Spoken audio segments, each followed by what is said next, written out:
if that didn't work, we'll have to try Old Faithful. And Old Faithful, as I found that ducking out of frame sometimes worked. Nope. Now I just look like an idiot. Damn it. Okay, we're going to try that again. And I'm going to leave this in just to show how shitty this podcast is.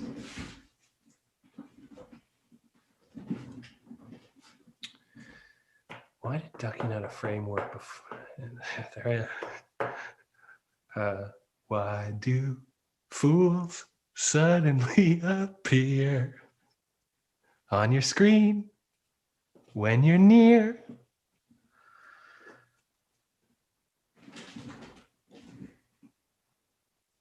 Give it to me, baby. Oh, you know what? Oh, that did it. You mother. You dirty dog, you. Okay, and we're back.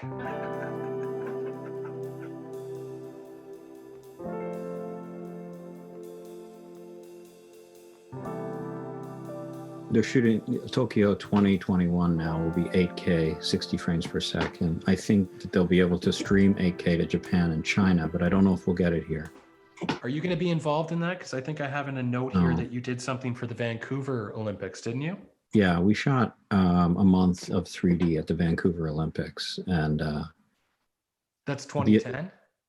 Yeah, 2010. Also, so how fun was that experience? Just really hard work. Really. So I think I've heard that before, that it's work for the people who are working there. It's not like a vacation. No, once you get in, because of security clearances, once you get in, you're in for the day. And the only thing, you're there for 14 hours. The only thing in the ice skating rink was McDonald's, which I think I had for 2 meals a day for 5 days. Wow. And you also have a position, your camera position. You have to be very careful if your body goes over a yellow line. You know, there are a lot of rules to that international broadcast. Over a yellow line, what do you mean? If you're standing on the ice and there's performers going around you or something? No, even behind, even in the stands where your position is. There are many networks. It's a logistical big deal. You're going to be crossing the line. Gotcha. But also, we weren't allowed that many people in, so I couldn't have an extra technician. So it was a lot of equipment, 6 cameras, 3 3D rigs to shoot live. And have everything working perfectly and not many breaks in between. So it's definitely hard work. But an important point that the IOC has shot 3D since 1936 with the Berlin Olympics on film. So I would hope that the Olympics would consider doing more 3D shooting, and I call it, data collecting for the future. I think it's important documenting this work in 3D, and I would love to do it if you know anybody in Japan, Tokyo. I'm not sure how to get right on that. I'm big interested. In Japan. Yeah, I am interested, and somebody else asked me to take a 3D rig to Tokyo 2021 because I'd like to see that footage in high frame rate 3D, and I don't know. I'm looking for help. Tell me one thing. Being at the Olympics, it seemed like it'd be such a great experience, though. Did anything like overwhelm you nostalgically, or did you see someone win a gold medal, or did you see an amazing move, or are you kind of almost so caught up in capturing it all, whatever?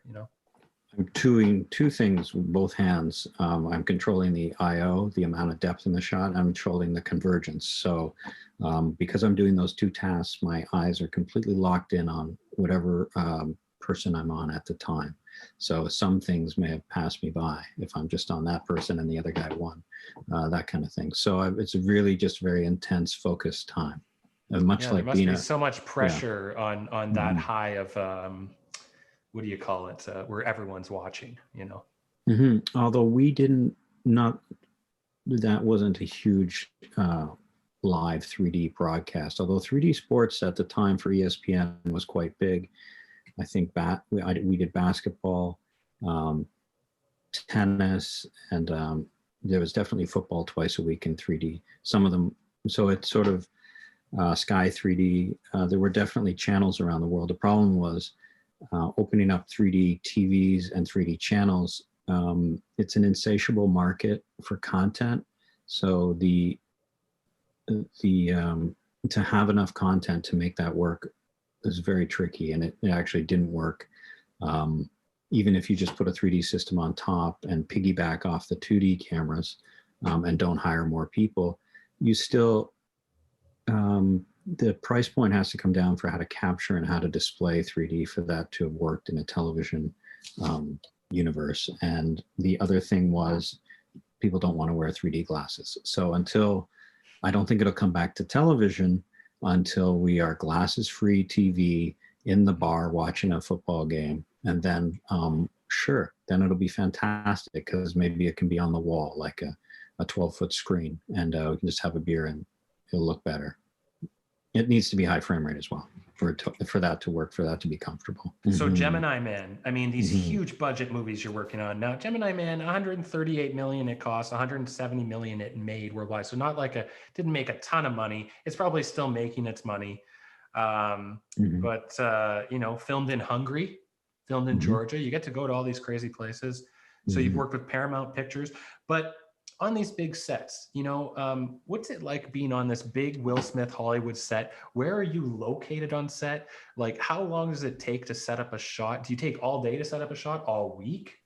5 hours, 6 hours? Like, I'm just so when I do 3D, so people know if I'm capturing 3D, I'm not at the camera. So I'm with the director. I set up a tent with 2 3D monitors, and I'm with the director and the script assistant. The 3 of us are in front of those monitors. Normally in the tent is the DIT, and the cinematographer will be on a balanced 2D monitor. They do not do color and exposure on a 3D monitor. I'm using that with the director for contrast, depth, and sort of intimacy with the actor.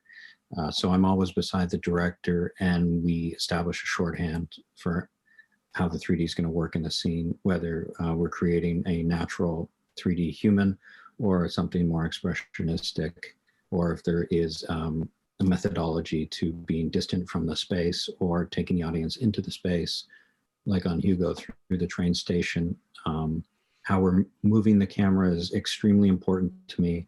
What lenses we choose. We do a lot of testing, right? So we know that Will Smith's key lenses for the movie would be like a 35, a 40, maybe a 25 mil for the wide shots. And then after a 40 mil, we're not making a 3D movie anymore. 3D movie involves the lenses being wide and close to show shape.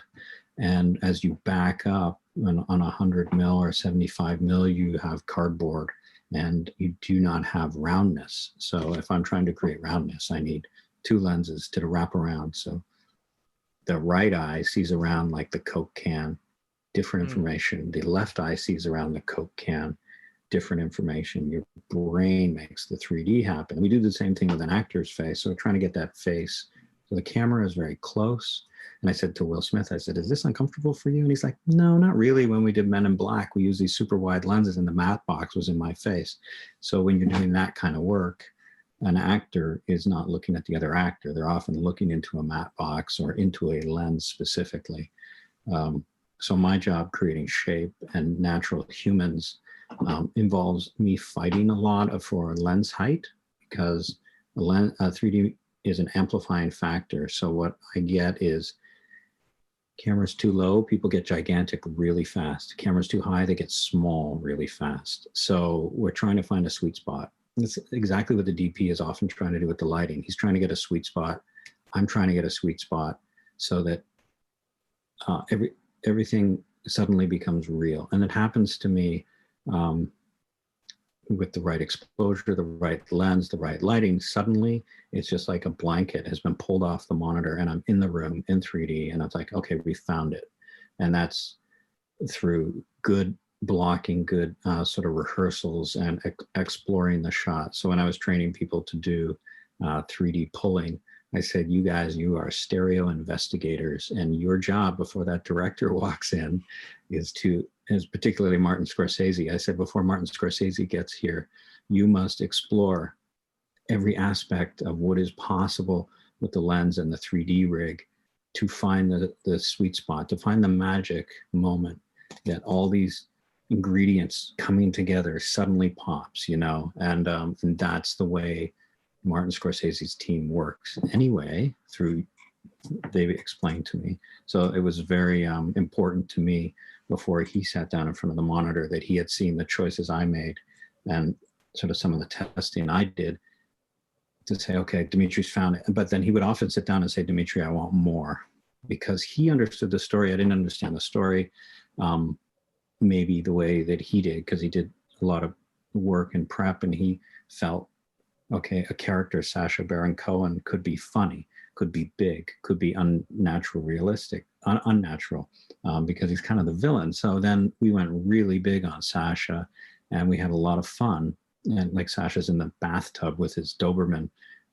It's a beautiful 3D scene, and it just makes me laugh when you cut from him to the dog in the bathtub. Like there's moments like that where the 3D is big and playful and comedic. And the person I've never seen anybody laugh and enjoy working in 3D as much as Martin Scorsese. It made him very happy.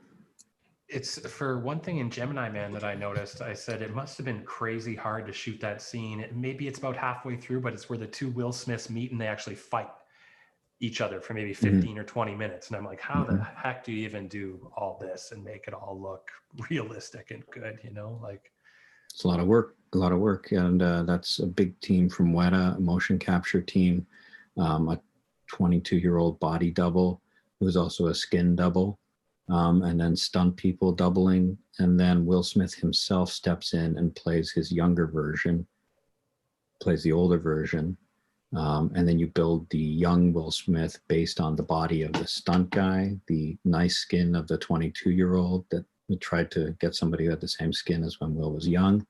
But underneath, when Will is playing the young Will Smith Jr., he has all the sensors on his face for motion capture. And then later they take him into a motion capture stage off that set also to go through the scene one more time. So wow. The big discussion with a movie like that, you're really discussing how many times do we need to do this scene? How many cameras are we on it? There's witness cameras, there's the main 3D cameras. And so massive amounts of data and information collection. And then almost a year of work on some of those close-ups to get the young Will Smith to look like a human. And it is the hardest task still, I think, to pull off. There are issues and challenges, and the way humans see other human faces, and they record information, like, you know, it's kind of incredible, like what's going on, I think. So it's a lot of work and a lot of artistry. And sometimes it's a great artist and ability to paint and shade and do things with a face. So you give a lot of credit to the visual effects artist. And the thing is time. So on a movie like that has budget, you can do that. The thing that Ang Lee is interesting about is he chose to do that, create another full digital leading character in a movie that reveals everything, because high frame rate 3D is like the emperor has no clothes. You cannot hide, and there's no hiding behind the wall. There's no tricks to hide behind. It bears all. So Ang Lee sets himself up for the hardest task, to be criticized and evaluated, because he's giving you an image when you see it dual projected laser, really bright, 120 frames. There's so much visual data. It's like 40 times more than you get on a 2D film. So that information you're getting will also show the flaws, the crack in the set. It'll show, as we saw with The Hobbit in 3D when they did we saw all the makeup. So the artifice is pulled away. So it's a challenging but interesting way to work for Ang Lee. He's working in a new digital aesthetic. He's not able to hide behind the conventions of the old 2D 35 millimeter filmmaking, where, visual effects, you could hide the line behind the building where you put in the mountain and the moon. You're working now in a format and a medium that is very detailed, a lot of resolution. So there's nowhere to hide. And for that reason, Will Smith wore no makeup for the movie, and he ate really healthy. And also the movie we did before that, Billy Lynn's Long Halftime Walk, the young actor did not wear makeup. They were making some very thin latex makeup. So it's a big challenge to keep it natural and keep it real. Hugo, I mean, I was watching Hugo. What a beautiful movie. There was times where I'm just like, I don't even know if you're on a set right now, if this is all 3D. Like, I was just like, I don't know. How do you do this? I just couldn't. It was amazing to me, like the clock tower stuff. And it reminds me a Mhm. little bit of Fincher. Is Fincher working with 3D stuff when he does all those push-ins through walls? And is that 3D as well or no? No, Fincher's a big digital guy, Digital? but I don't believe he's done 3D. I wish he would, though. It would be fantastic if you could recommend it. I'd appreciate it. Uh, no, but Hugo is a nice big production and done in 3 different stages in London, Pinewood and Shepperton Studios, and real Yeah. steam trains. And And you they're got to work dropping with this. Robert Yeah, Robert Richardson, who I just watched Platoon the other day, and I saw his name come up yeah, in that as well. I mean, yeah. obviously he's worked on so much amazing stuff, but Yeah, and he's an incredible cinematographer. Yeah, he really is. Yeah. and you won a bunch of awards for Hugo for your work on it, right? Yeah, we won 4 3D awards. Yeah, I think so. Yeah, it was The really nice. Lumiere. Yes, named after Louis Lumiere. The Lumiere brothers were very interested in 3D in France at the turn of the century. They shot the train coming in through the station and people jumped out of the way, and then they reshot it in 3D. You see, at the turn of the century, they didn't have sound, they didn't have color, they didn't have 3D, but they wanted all those things. They knew that there was already 3D photography. And they had to hand paint their films. And, so that's what Martin Scorsese said on Hugo. He said, this is kind of amazing because doing a movie about George Méliès, and 100 years later, we're sitting here at literally 100 years later, but I have color film and I have sound and I have 3D, exactly what those people wanted and they knew they could get. So it was a very special homage film. Was Scorsese one of your favorite? Like, obviously, if you like Coppola, I'm sure you like Scorsese and a lot of those other directors from the 70s and stuff. So was he one of your heroes as well? And then getting to work with him? Yeah, he exceeded my expectations as a human being, as a mentor, and he also defined my work in 3D. He defined how I set myself apart from other people who shoot 3D, largely because Martin Scorsese is a film historian and he does his homework. He had seen a lot of 3D films in the 1950s, and his vision was different than Avatar. Avatar was a long movie and a big, ambitious film. I think they weren't sure how strong to go with 3D, and Martin Scorsese wanted to be bold and playful with the 3D, and which allowed me to open things up and show Scorsese this is how far we can go until the 3D gets painful or uncomfortable. And so then going from Hugo to a person that I dreamed about working with was Jean-Pierre Jeunet from Amélie and Delicatessen. When I got to work with Jeunet, who I felt was perfect for 3D because of his use of wide lenses and his playful composition, I was in a really, really good space in terms of 3D setting itself aside from 2D, being different and being bold. Quite concerned with 3D just as a tag-on cost for people, and then they don't get much. Like, if you're going to pay extra for a movie ticket in 3D, you need the 3D to be there and part of the story and playful. And it was not. Many films, it wasn't evident, and I think you're going to pay for an extra ticket for a Dolby Vision and Dolby Audio. The audio should be, when you sit down, you should say, this is fantastic. This is not like my house. I'm so glad I bought this ticket. And that's what I want to see in the 3D cinema as well. I want people to say, okay, there's a reason I'm watching Gravity in 3D right now. I feel like I'm flying through space, and this is completely cool. I'm going to buy the 3D ticket next time. So it's important to me that it's used correctly, that it had intention, much like Gravity. I sat with Chris Parker, who did Gravity in 3D, and he had mapped out his plan going forward with that director. It was well-intended 3D shots, and it's very unlike a movie that's shot in 2D where after they've shot it, they say, oh, now we should make it in 3D. So that's not really, for me, that's not being a purist with your filmmaking tools. So I prefer to have all the tools there on set with the director and cinematographer, and you make something together. That's, I think, the magic. That's when the magic happens. So I've been lucky, and And I hope that those artists, some of those artists will continue. How many people are doing this 3D stereo supervisors? How big is the field? Because you're working in LA mostly, correct? Well, stereography, the IMAX guys in Canada did a beautiful job with it and influenced a lot of people. But again, that's hard to see those documentaries, and that's film projection. There aren't a lot of 3D supervisors. Normally they're on the visual effects side. But because I shoot native stereography, I like to supervise all the way to the end, because the photo can be manipulated, and actually you can lose the 3D. So I like to stay through so that the intention from the set with the director is there right in the final DI. So that's really important to me, what happens in the DI in grading, because we're moving the 3D around. It's much like a soundtrack. It's like a depth score. So it's like take somebody gently into this moment, and then boom. In Billy Lynn's Long Halftime Walk, there's quite a build up to Steve Martin, whose character reveals himself to be not so friendly. And what he does, there's an incredible scene that I feel is like Hitchcock almost, the way it's sort of blocked by Ang, and the way Steve Martin steps out of the screen and sort of Steve Martin, the comedian? Yeah. He's in it and he plays an evil character? That sounds great. Correct. Yes. And he makes people feel uncomfortable. He's very close to you. And this is the directors using the 3D for, the audience is like, oh my God, it's coming. Steve Martin's standing in front of me. And we did the same with Sasha on Hugo.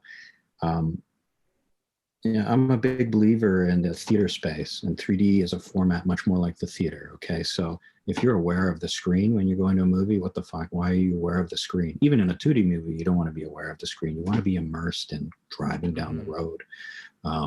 So my issue with 3D as a format has been people don't use all the available space. It's like booking the Winter Garden Theater and the actor never moves up to the front of the stage or the back of the stage. Why the hell not use the available space and at least explore it and test it? And at the end of Hugo, we did that with Ben Kingsley. He is very much at the front of the stage, and he really comes out into the audience. And you want to connect then, and that's the director wanted that special connection to be built towards those moments. And whether or not you're aware of it, maybe it's a subconscious thing as the audience, but you're using the tool correctly to elevate that performance and to have that intimacy. So when I talk about paying for a 3D ticket, yeah, it should be more like going to the theater. Every ticket, everyone has a better seat and a better relationship to the actors and the performance if it's used correctly. So that's me talking with my theater experience, how I feel about acting and blocking and audience relationship with the format of 3D. I'm sure you'd be happy to do it, obviously, but do you have anything coming up where you're working with Marty again?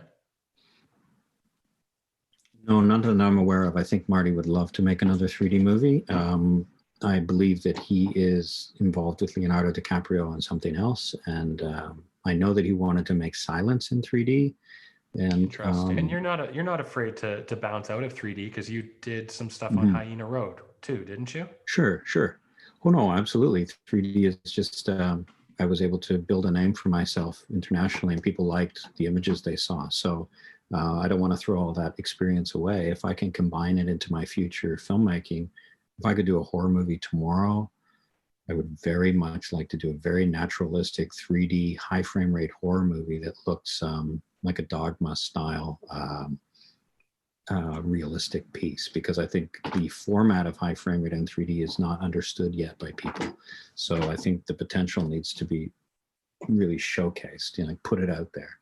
So I'd like to use it more in a documentary way, like The Hurt Locker, something like that, where you really feel like you're in a realistic some situation and stuff like that. Yeah, a realistic piece, It's interesting you said a little bit of a horror movie, because you made something called Scratch. You won a Grindhouse Award. So obviously if you're winning a Grindhouse Award, that's got to be a little bit of a horror movie, yeah? It's a heist film. It's a heist film, money, and it's a little bit of an action film. And yeah, it was nice to get that for cinematography and camera operating. Now, the first film we ever worked on was Collaborator. That was my first film. I think it was the only film we ever worked on. We have a bunch of mutual friends who have all worked on that. Even had some people on the show. I had Patrick Haggerty on the show. I think he was a second assistant maybe at the time. Yeah, way he's back great. then.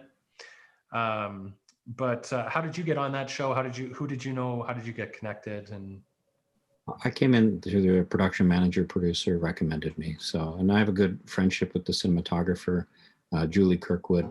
We did 3 movies together here. after Collaborator? Correct. Yeah, we did 2 in Ottawa, I believe. A monster movie called The Monster, and then a Netflix small poetic feature called I Am the Pretty Thing That Lives in the House, which was quite beautiful. So Julie is a cinematographer who has a lot of courage to work sort of on the dark side and some very moody stuff. And she's just a really nice friend to have. So, I mean, there's some stuff we didn't get into. 47 Ronin, another huge budget thing. Resident Evil, one interesting thing I found about Resident Evil, it seemed like you constantly kept getting upgraded. Every film, you got more and more responsibility. Is that what happened? Oh, absolutely. You know, coming out of Canada as a camera guy, you just work your way forward. Some films you play a key role, like a key would be like a key first AC, a key focus puller, or you're doing, like I mentioned, a second unit, like one of the other things. And you build towards that trust and relationship with certain people. And luckily, like after Resident Evil, we were doing high frame rate with Phantom cameras. At the time, they were very tricky. So there were a lot of struggles with the 3D and political struggles bringing 3D equipment onto a set or into an existing camera department. And I just think that I did it in a way that made people feel more comfortable and had some confidence. So after the Michael Bay test and then doing the test for Robert Richardson for Hugo, things worked out and I was able to do the whole movie. So it's just 99% hard work, isn't it? I mean, really. I kind of mixed this in before. I was kind of curious how long some of these shots take to set up. What's the longest shot it took to set up? Like, are we talking weeks or are we talking 21 hours? Or because I know in these big Hollywood movies, that's why they shoot for 6 to 9 months. You know, it's not like the stuff we make in Canada here, where you're shooting a feature in 25 days. You know, a low budget, and even if you're shooting an expensive movie in Canada, which I don't even know if those exist, I don't think anyone makes any features for more than $1 million here, or $2.5 million or something, which is it's pretty rare. Yeah, it's a different world, isn't it? The movies are sometimes budgeted when they're that big, you know, for 6 shots a day, or 4 shots in a day, or even 2 shots in a day. If there's a shot at the end of Hugo, which is a Steadicam shot with a 3D, so 2 cameras on a Steadicam, it's 3D, and it starts outside the window of a house in Paris, and it goes through the window down the hall, and then it goes into a parlor room with all the characters from the movie. But what you don't realize when you're seeing the shot is that the walls are flying. So as he gets into the room and he goes behind the chair, they have to actually fly out the set walls to give room for the camera operator and focus puller to do a circle. And at the time we were fully cabled. So we have also got people pulling cables to the cameras as the walls are flying, as the camera's doing a 360, as it comes out of that room, goes down the hall, goes into another room, and then the movie ends. So a shot like that, I would give a lot of credit to the Steadicam operator, Larry McConkey, who 3 weeks before, we were blocking that out with cardboard boxes in an empty stage. He was discussing, things were meticulously measured on how the shot design was going to work 3 weeks before that shot was actually done. And then the shot was done, I don't know, maybe 7 or 8 takes as we worked out the kinks, you know? So there's something that's so beautiful to me about filmmaking. And you just mentioned it, no matter how much money these movies have, it still comes down to a couple of grips or someone or set decoration people flying out a wall. You know, like it, or it still comes down to, it's Scorsese's, like, what is it, a crane shot in Goodfellas, where it comes down to the meat freezer. And I listened to the commentary way back when, and the cameraman just steps off and then walks into the truck.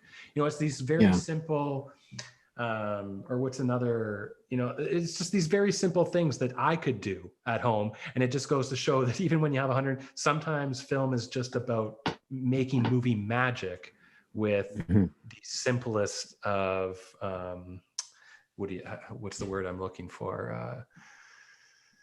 tools. Well, even someone like Martin Scorsese, the reason he is who he is because of his resources, his innovation, and his ability to make a movie fast and quick with well shot out, like Taxi Driver. I'm not him. I can't speak for him, but I can see his energy. When you're with someone like Martin Scorsese, you feel like he's 24 years old and that he loves making movies. And that kind of energy is completely contagious. I love it. It makes you very happy. It makes you also want to do your best work. And also his knowledge of watching older films a long take like that in some of his movies, the long takes are, that's an important sort of tradition coming from the French in the 1970s, with Godard and things. Marty is very well versed in what other filmmakers were doing. So he will put homages into his work and take from others, as many people do. They recycle and they make it their own. And Scorsese is really, really good at that. Here's an example of another example of what I was thinking of. Joel and Ethan Coen, Blood Simple. Do you remember a shot? I believe someone's realizing something on the front lawn and it's like it's zooming in and they're like, and it comes right in. Okay, I don't know if you remember the shot, but how they did that. They couldn't do it. They couldn't figure it out. So what they did was they had a grip, I think, piece of plywood or 2x4. They essentially locked the camera into it in the middle, and they had a person on each side just carry the camera, run with it. Oh, right, I saw that. Yeah, and it comes right. So that's what fantastic. I mean about. Yeah, it's fantastic. It doesn't matter how much money you have. We're still figuring out these amazing solutions, no matter how simple or archaic. Yeah, a lot of credit has to be also given to the dolly grip, who's a camera operator, and the people helping. Like, when that's a honorable profession to be a dolly grip. It's full of all this camera movement that people should be proud of. So, and you see it in the work. These are the people behind. But moving on here, we always finish the show. What's that guy's name from inside the actor's studio? James Lipton, I think it is. It's kind of questions like James Lipton would ask. There might even be a couple James Lipton inspired questions here. Like one I have here is, Demetri, what noise do you love? The ocean. Why are we here?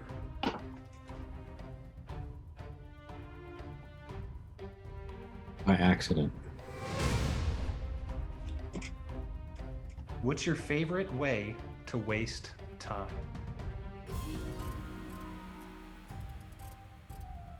Sleeping.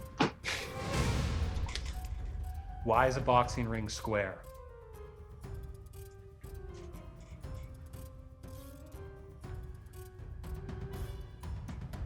I have no idea. What shape is the sky? No shape. And It's what infinite. does the world need most? Saving. Very interesting, man. I love a lot of those answers. I love a lot of them. Thank you very much, Demetri Portelli, everyone. Demetri, just stick around here and after I sign off for a second. Demetri Portelli, just thank you so much for being here. That was a great interview, lots of insight. I think everyone's really going to enjoy it.